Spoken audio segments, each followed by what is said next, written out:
Ready?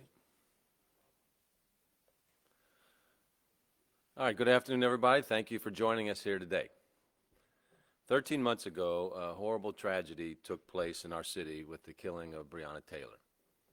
Since then, Louisville and the entire country have been coming to a heightened reckoning with the need for police reform and racial justice.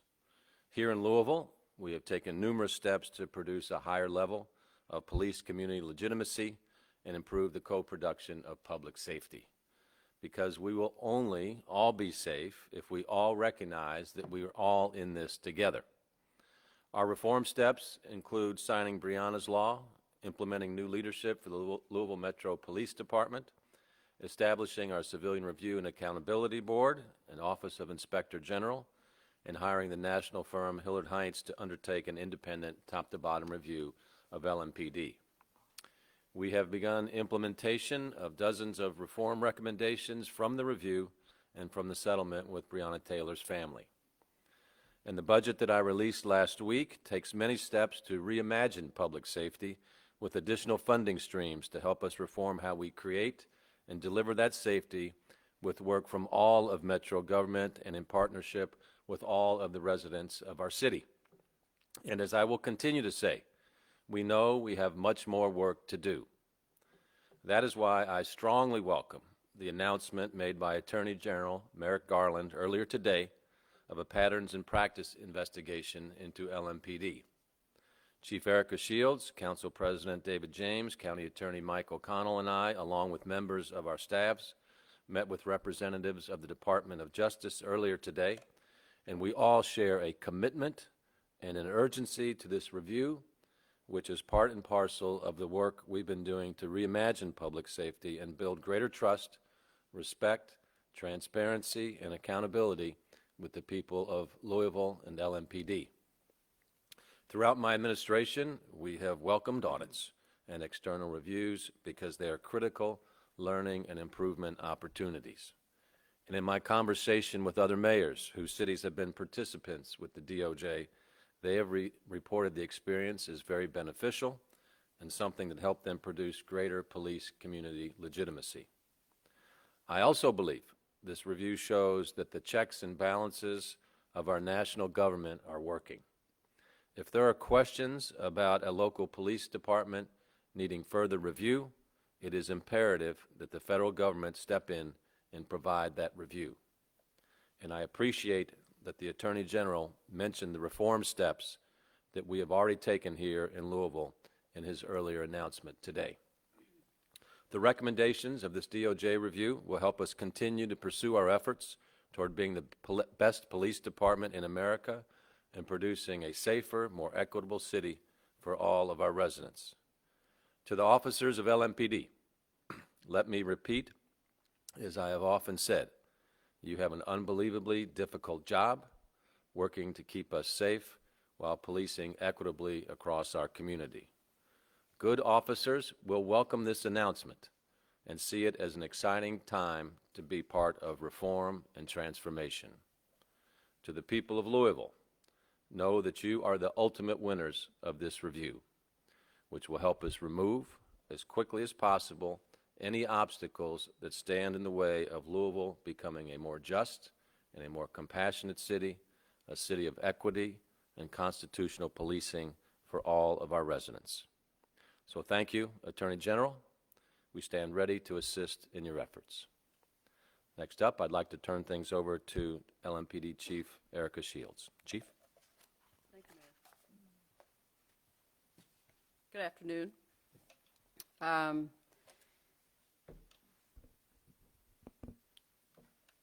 I can't say that I was entirely surprised. And I think that as someone who truly believes in police reform and doing things differently, which will only help us as a profession in the long run, I think it's a good thing.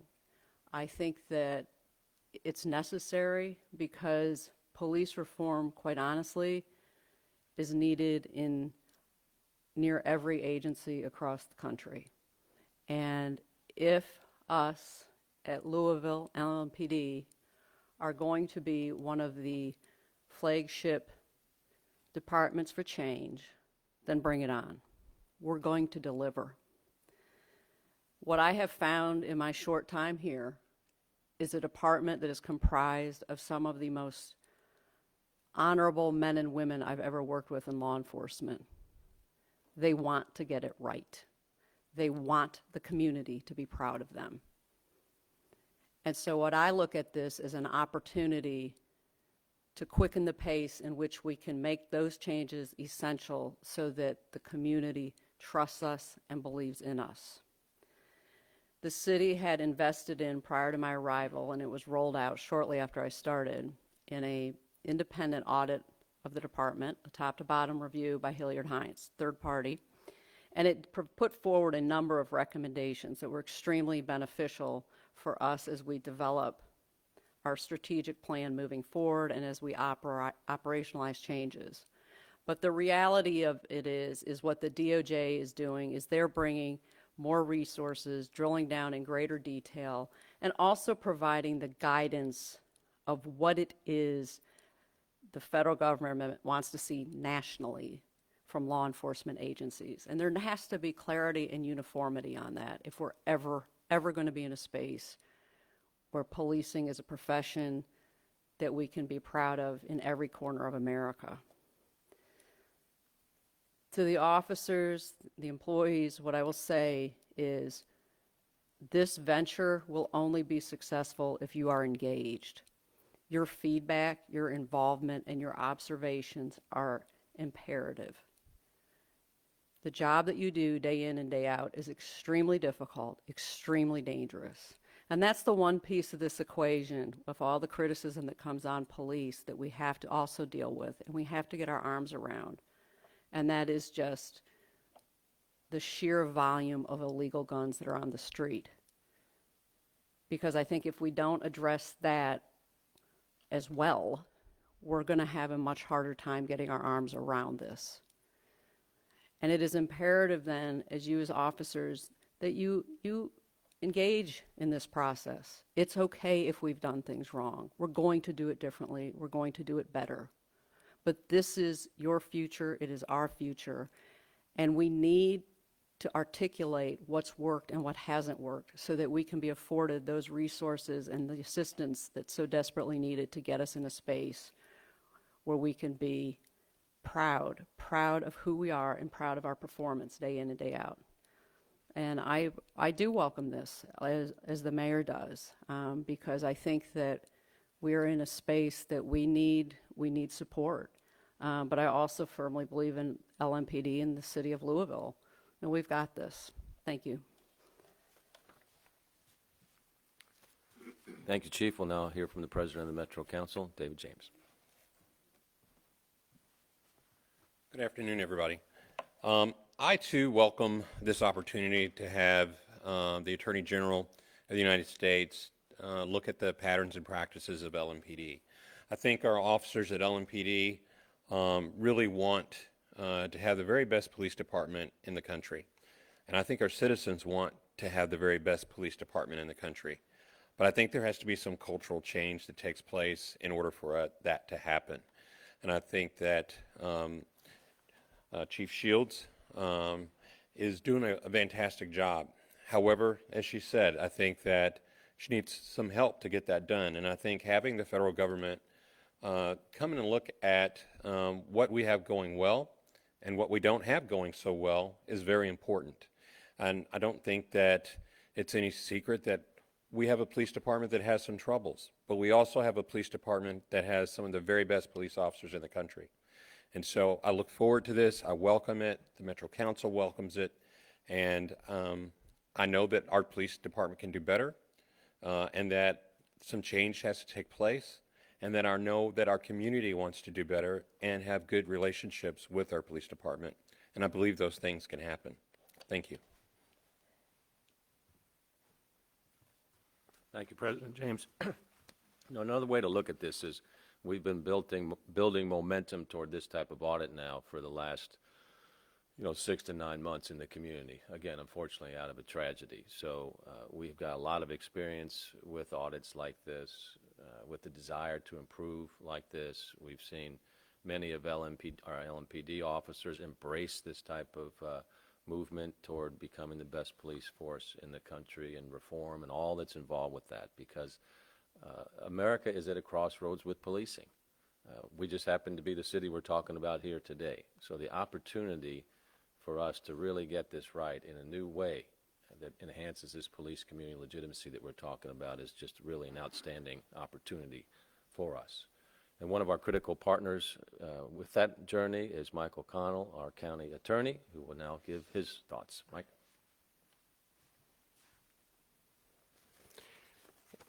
Thank you, Mayor Fisher. In my office, and I know everyone up here from listening to them, that we welcome this with open arms. Louisville needs this level of accountability to fully push ahead with needed reform. This is what our community needs at this moment, to have a chance at repairing trust between its citizens and its police department. I was pleased to hear Attorney General Garland mention some of the steps Metro has already taken, including the settlement with the family of Breonna Taylor, but there is much more to be done. I think one of the other things that is fortunate about this, when you get the Department of Justice telephoning you with their Civil Rights Division and telling you that they want to meet on pretty short notice to discuss some things, it's generally not about traffic tickets. It's about something very serious, and which it is. And the team they have and will assemble to come in here and perform this very important work, and I was very impressed with them. So there's hopefully there's a reason to call them the Department of Justice, and hopefully that's what will come about as a result of this this work that they're going to do. But I will certainly be an eager partner with the Department of Justice in this work and help them in any way possible. Thank you. With that, we're happy to take any questions. Mayor Fisher, I noticed that you had met with the DOJ this morning. When did you officially learn that there was going to be an investigation? How did you learn? We met with them at 11:30 this morning, and they explained why they were in town, the work that they'd been doing, and that they were going to be initiating an investigation to see where that would take them with our department.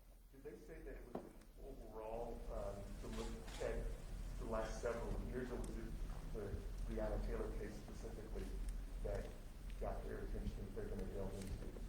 There's 4 specific areas that they're looking into, and that they will also then be going back, I think they said about 5 years or so. Have the 4 areas, did they release those with Attorney General Garland or anybody? Mention that. So I think they will be putting out that directive on what they'll be looking at. Have you been given a time frame or in terms of will it start this week or next week, and how long it will last? It started with the announcement to us here today, and they did not want to give a timeline on exactly how long it would last. They did reference that investigations like this in Chicago and Baltimore took about 13 months or so. We're a smaller department, certainly than Chicago is, and depending on how good our records are in shape, that could dictate how quickly it will proceed. The last recruit class was pretty small. Is there any concern that this is going to affect the ability to recruit additional people for the 3 classes that are coming up at LMPD? Well, let me say something, the Chief, I'll throw it to you. It's like, look, guys, I see this as like a really exciting, positive thing, because it's no secret that policing in America is at a crossroads right now.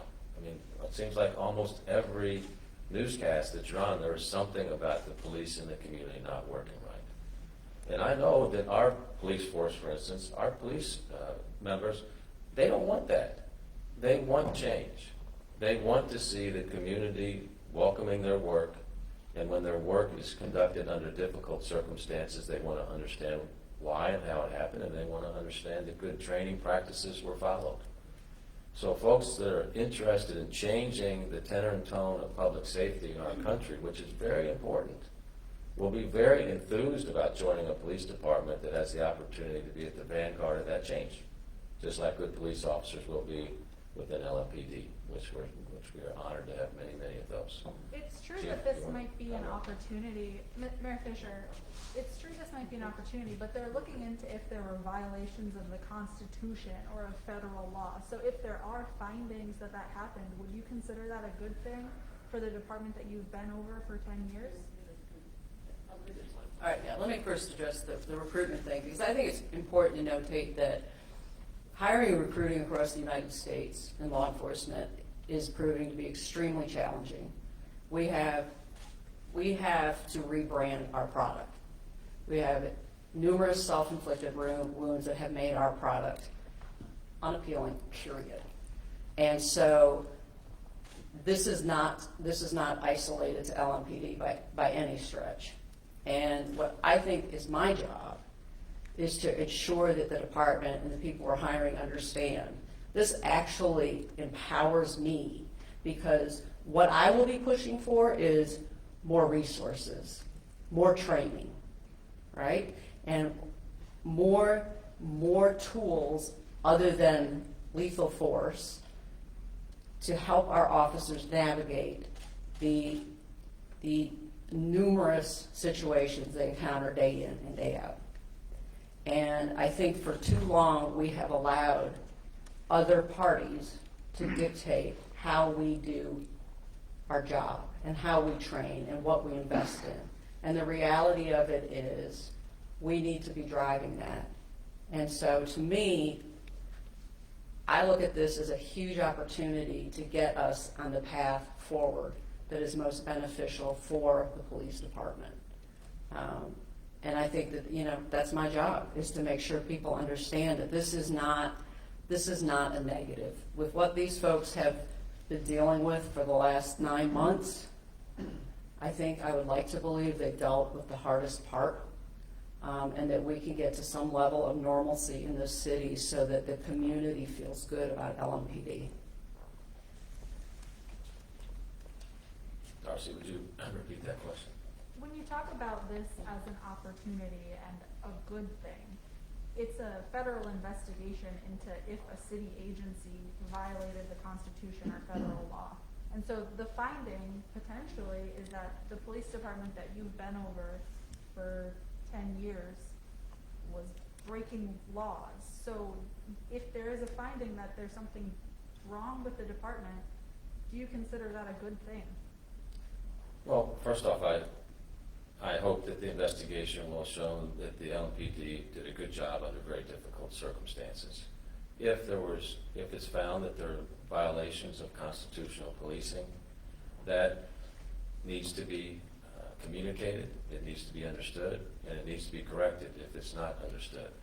But my job is to represent all of the people of Louisville, not to protect the police department, not to protect any specific interest group. It's to make sure that justice is present throughout the entire community. And if that means welcoming audits, welcoming the DOJ, and they help us in that ultimate goal, that's a good thing for the community. I would regret it if it had happened, but the worst thing in the world would be to look the other way and deny that it happened. Mayor Fisher, you've spoken about officers wanting change.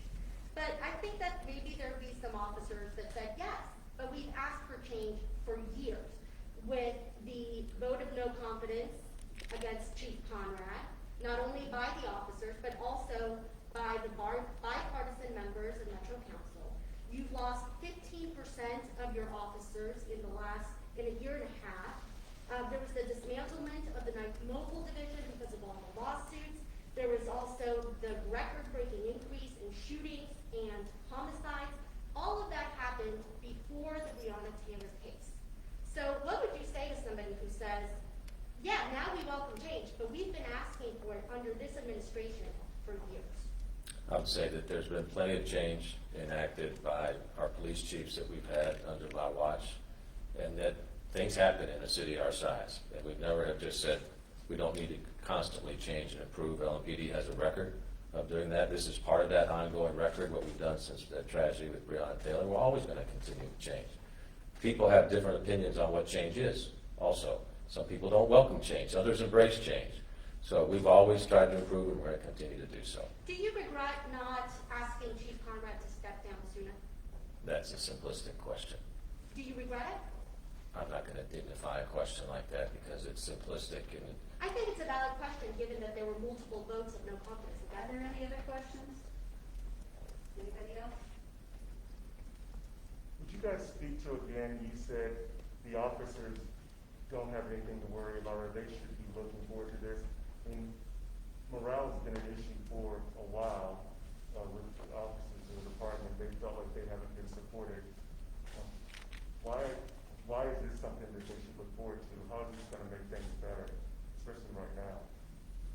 well, to me, and I'll give it to Chief after this, our police officers are smart people. They see what's happening around the country with policing and police reform and questionings about police. They certainly have lived it and experienced it in our community. They're not happy with the type of situation that policing is in locally or nationally, so we have to change.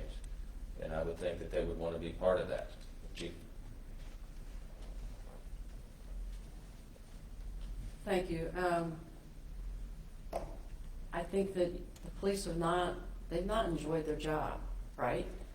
And so they understand that whatever we've been doing isn't working. And they want clear line of sight on how can we be successful? How can policing be enjoyable again? What do we have to do to get this right? And I think that in this particular situation, when you have the DOJ coming in and providing pointed feedback, resources, and assistance, it only shores up what we're already working on. We're already working on this, but this is like a force multiplier on steroids coming in. It's not, I really believe that the hardest part for LMPD has been navigated. And they're now in a space where they realize and they see they have to change. They want to be proud of their job, of the work they're doing. They want the community to be proud of them. And so let's get there. And I don't look at this as something that's beating up on them. This is police departments, especially if you're in a city, you're going to have things just often are not going to go well, and sometimes they just go awful. And it's like anything else. Are you going to lay down, or are you going to pick up and say, you know what, I'm going to do what I need to do to come out on top, and that's what we're doing. I have a question for Mayor Fisher. I hear you saying that we've made these reforms, we've got lots of changes, and talking about the positives there. But the Justice Department, what does it tell you about those reforms, the quality of those reforms, if the Justice Department is coming in with this investigation? Well, just on Friday, they obviously announced that they were going to Minneapolis. The two cities in the spotlight this last year were Minneapolis and Louisville. I really appreciated the Attorney General recognizing the progress that we've made in the city. But look, DOJ's job is not to sit back and say they're trying, they're making justice, making progress. Their job is to come in and understand what's happened and what's going on and put a stamp of approval on that, or say, no, we need to investigate in further areas. So the important thing here, folks, is for the citizens of Louisville to say, okay, we've looked at this every possible way, from Hillard Heights, through community forums, through hiring a new police chief, now the Department of Justice. And so that, if you're looking for the ultimate arbiter of what's taking place, they are it. And so that's why I think this is a win for the city, and it will remove any type of critics that we might have, from the most fierce critic on the left to the most fierce critic on the right, for different reasons, about the city having some agenda or some objective to prove with the way we're going about this. So that's why this is a good and welcome thing for the community. We've got time for 2 more questions. Mayor, this. Hold on, see if there's anybody new. Yeah. This is for President James. You mentioned that there is some cultural change that needs to happen within LMPD, and council has investigated officer actions and things like that before. But the things that the DOJ is looking into, would you call those cultural changes? They're looking into violations of the Constitution, use of force. Is that a cultural issue? Is that something deeper? Yes, I feel like it's a cultural issue. If you're looking at the use of force and who that force is used against and how it's applied, if you're looking at searches and seizures and who is searched and why they're searched and how that constitutional authority that they have is applied, if you're looking at if there's any disparate impact upon the policies of the police department, upon its citizens, those are all cultural issues within the police department, and those are all things that need to be addressed. But is it culture, or, because if that's culture, then what does that mean about the culture of LMPD that they're looking into discrimination? They're looking into That means there's areas that need to be changed. That's not a secret. We've been talking about that for years.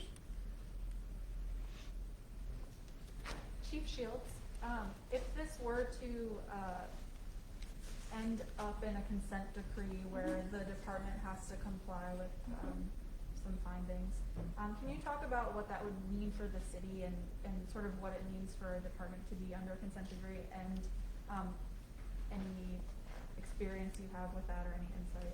So, what I'll say to you is, in terms of the particulars of it, I'll defer to the folks at the DOJ. What I can say is, my good friend Michael Harrison is the commissioner of the Baltimore Police Department, and he and I speak fairly regularly, and they're under consent decree. And what I've seen through him is how, if you get the right team running the consent decree, it can do nothing but benefit the department and the city. And so I think ideally we don't find ourselves in that space, because it's just, I think it can be costly, quite honestly. But I also will say, if the DOJ comes back and says, we think this is necessary, well then it's necessary. And so I think then what do you need to do to make it a positive? And again, I would encourage you to reach out to Commissioner Harrison. He's living it real time. But he has told me repeatedly that the consent decree is what has allowed him to really drive change in Baltimore. So I don't, you know what, I want us to be successful, and I'm not gonna say that there's no reason to drive fear or be an alarmist. That's just not where we're at. The DOJ wants us to get this right. Louisville's a major city. It has to get it right. So I look at this as a partnership. Someone's neutral. They're coming in and they're saying, this is what you need to do. And I mean, this isn't a surprise. We've had 4 years where, at least for the last 3, consent decrees were really put on pause for largely political reasons. And so we knew that they were going to come back, and you're going to see more of them. And it's okay. It's okay. I think that, you know, one of the things you think about it, we're always accused of, right or wrong, in policing is we investigate our own. You know, so I don't think it's wrong that someone who is qualified is coming in as an outside party providing feedback. I'll take that all day long. Thank you. I just wanted to ask, you know, Chief Shields has been on the job for 3 months. From the outside looking in, and she's been very transparent, even went to Metro Council and took ownership of something with the homeless camps being removed. It had to be a little bit disappointing that when you have a new chief and an assistant chief and they're, you know, being more transparent, and then this comes. I don't see it that way. So you weren't surprised or just shocked or disappointed in the beginning? No, of course not. Look, under the Trump administration, they stopped basically these type of investigations. DOJ did. President Biden, Vice President Harris, Attorney General have entirely different type of perspectives. To me, this shows the national government is working, as I spoke about before. Louisville's been in the news. Obviously, we all know that for the last year because of Breonna Taylor's tragedy. So when Minneapolis was announced on Friday, you know, this is no surprise that this happened here today. And again, I mean, one of the reasons why we hired Chief Shields was because she's a reformer. Okay, so the more tools we can have to understand where our gaps are and where reform needs to take place, we're going to welcome those. So I would not, this isn't a win-lose type of thing in terms of LMPD against anybody. This is us seeking a win-win for our citizens, for the police department, for the United States, with so many departments, police departments going through struggles right now. So I consider it an opportunity, a privilege to be in this spot, to be able to define what the future of policing looks like, where everyone in the city would say it's fair and it's just. No police department can really say that in America right now. So for us to be in that position, to have that opportunity and see the kind of development that could take place with our police department, with our citizens to co-produce that, I think that's an extraordinary opportunity. Okay, thanks everybody.